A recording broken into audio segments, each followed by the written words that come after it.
নরেন্দ্র মোদীজি সারা দেশবাসীর কাছে আবেদন রেখেছিলেন এবং আমাদের রাজ্যের মাননীয় মুখ্যমন্ত্রী প্রফেসর ডক্টর মানিক শাহ মহোদয় আবেদন যেহেতু যুদ্ধকালীন পরিস্থিতিতে ডিজেল এবং পেট্রোলের কিছুটা ঘাটতি দেখা দিয়েছে বিভিন্ন জায়গায় এবং তার আমাদের দেশে যদি এখন সংকট হয়নি কিন্তু যাতে ভবিষ্যতে কোনো রকম সংকট না হয় এদিকে লক্ষ্য রেখে প্রধানমন্ত্রী বলেছেন যে ইলেকট্রনিক জিনিসের উপর ডিটেলস উপর ব্যবহার করার জন্য যত সম্ভব যে ডিজেল বা পেট্রোল চালিত যানবাহন যাতে থেকে দূরে সরা বা না ব্যবহার করা আবেদন থেকে সেই আবেদন সারা দিয়ে সারা দেশের প্রত্যেকেই বিশেষ করে আমি বলবো যে আমার সিদ্ধান্ত নিয়েছি আমাদের মন্ডলের সঙ্গে কথা বলেছি আমি ব্যক্তিগতভাবে একটা চিন্তা ভাবনা করছি যে প্রধানমন্ত্রীর আবেদনে বা মুখ্যমন্ত্রীর আবেদনে সারা দিয়ে যত সম্ভব বেশি যে পেট্রোল এবং ডিজেল চালিত যানবাহন ব্যবহার না করা এবং সরকারও এর আবেদন রেখেছিলেন সরকারি পর্যায়েও এটা ব্যবহার করা হচ্ছে এই জিনিসটা নিয়ম মানা হচ্ছে। তো আমি একটা স্কুটি আজকে ক্রয় করলাম উদ্দেশ্য একটা হচ্ছে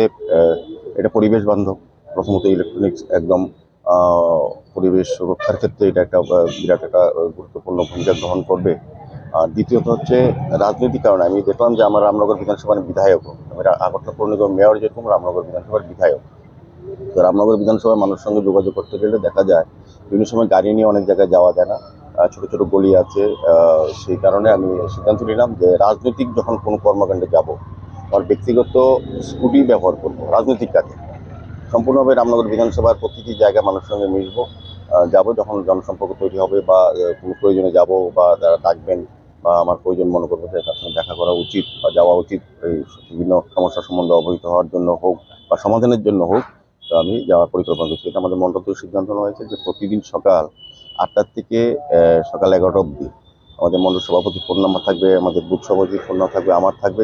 যে বাড়ি থেকেই যে ফোন করবে সেখানে কোনো ধর্ম সম্প্রদায় নয়, কোনো রাজনৈতিক দল নয়, শুধু বিজেপি ভারতীয় জনতা পার্টির নেতার বাড়িতে যাব না। প্রথম তাদের সঙ্গে আমার প্রতিদিনই দেখা হয়, আমাদের মণ্ডলে আসেন, আমরা আলোচনা করি, মিটিং করি। কিন্তু সাধারণ মানুষের কাছে যে সিপিএম করুক, কংগ্রেস করুক, তৃণমূল করুক, কে কোন দল করে বসে না, আমার কাছে মনে হবে আমি ভাববো যে আমার এলাকার আমার বিধানসভা এলাকার নাগরিক তারা যখনই যে ডাকবে তার বাড়িতে সকালবেলা ব্রেকফাস্ট বলুন বা প্রাতরাশ বলুন, যেই ভাষাই বলুন, সকালে তার বাড়ি থেকে চা খাবো, মত বিনিময় করবো, তার সম্পর্ক সমস্যার মধ্যে অবৈধ যদি সমস্যা থাকে বা কোনো নির্দেশ দিন সেইভাবে কাজ করার চেষ্টা করবো। সার্বিক রামনগর বিধানসভা অন্তর্গত প্রতিটি বুথে প্রতিটি ওয়ার্ডে আমি যাওয়ার চেষ্টা করবো। প্রতিদিন সকাল 8টা থেকে 11টা পর্যন্ত থাকবো। আর সন্ধ্যাবেলা আমাদের এমন একটা প্রোগ্রাম চলছে, বিভিন্নভাবে আমাদের দলীয় প্রোগ্রাম আছে, সরকারি প্রোগ্রাম থাকে, বিভিন্ন সামাজিক সংস্থার ক্লাব, যে ক্লাব আমাকে বলবে সেই ক্লাবে গিয়ে 2 ঘন্টা বা 3 ঘন্টা সময় কাটাবো। ওই ক্লাব এরিয়ার এলাকার যারা অভিভাবক আছে, মানুষ আছে, জনগণ আছে, তাদের সঙ্গে কথা মত বিনিময় করবো। তো এরকম একটা প্রোগ্রাম আমি মূলত এই উদ্দেশ্যেই এই স্কুটিটা কেনা হয়েছে। এবং সরকারি কাজ যখন করবো, আমি যখন পৌর নিগমের কোনো কাজ করবো, কোনো ওয়ার্ড ভিজিটে যাবো, সরকারি কাজে যাবো, তখন সরকারি গাড়ি ব্যবহার করবো, যেটা দেওয়া আছে সরকারিভাবে। আর এমনিতে বেসরকারি রাজনৈতিক কাজে স্কুটিটা ব্যবহার করবো। মূলত মানুষের সঙ্গে আরো সম্পর্ক তৈরি করার জন্যই আপনাদের এই পরিকল্পনা। মূলত এটাই প্রথম বললাম যে প্রধানমন্ত্রীজি এবং মুখ্যমন্ত্রীজি আবেদনে সাড়া দিয়ে পেট্রোল ডিজেলের ব্যবহার কমিয়ে ইলেকট্রনিক যেটা ব্যবহার করার জন্য মন কি বাত প্রধানমন্ত্রী বলেছিলেন যে যত বেশি ইলেকট্রনিক জিনিস ব্যবহার করার জন্য, সেই কারণে ইলেকট্রনিক স্কুটি আমি নিলাম। এটা পরিবেশ বান্ধব, পরিবেশ দূষণমুক্ত থেকে রক্ষা করে পরিবেশকে। তৃতীয়ত হচ্ছে যে জনসম্পর্ক তৈরি করা, কেননা রামনগর বিধানসভা কেন্দ্রে অনেক জায়গায় আছে গাড়ি নিয়ে যাওয়া যায় না, ছোট ছোট গলি, কিন্তু মানুষের সঙ্গে আমার কথা বলতে হবে, যোগাযোগ রাখতে হবে। সেই কারণে স্কুটিটা নিয়েছি। আমি মণ্ডল সভাপতিকে বলেছি এই প্রোগ্রাম আমরা করা যায় কালকে থেকে 8টা থেকে 11টা, যেখান থেকে ফোন আসবে যার যে কোনো ওয়ার্ডে রামনগর বিধানসভায় সেখানে আমি যাবো, স্কুটি নিয়ে যাবো। এটা কালকে আমার একটা নির্দিষ্ট প্রোগ্রাম আছে, সকালে পারবো না, পরশু দিন থেকে করবো এটা।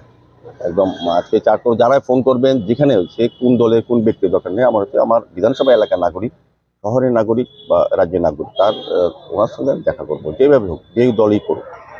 আমি আপনাদের মাধ্যমে অনুরোধ করছি যে সবাইকে যে আপনাদের প্রয়োজন আমাকে ডাকবেন, আমার কাছে আসতে হবে না, আমি নিজেকে যাবো। স্কুটিটা কেন হচ্ছে মেইন উদ্দেশ্য এটা হচ্ছে। আর সরকারি কাজে সরকারি গাড়ি ব্যবহার করবো, রাজনৈতিক কাজে সম্পূর্ণভাবে আজকের পর থেকে স্কুটি ব্যবহার করব। বিশেষ করে রামনগর বিধানসভায় প্রতিটি অঞ্চলে, প্রতিটি গলি, প্রতিটি মহল্লা যাওয়ার জন্য এই ব্যবস্থাপনা। Thank you.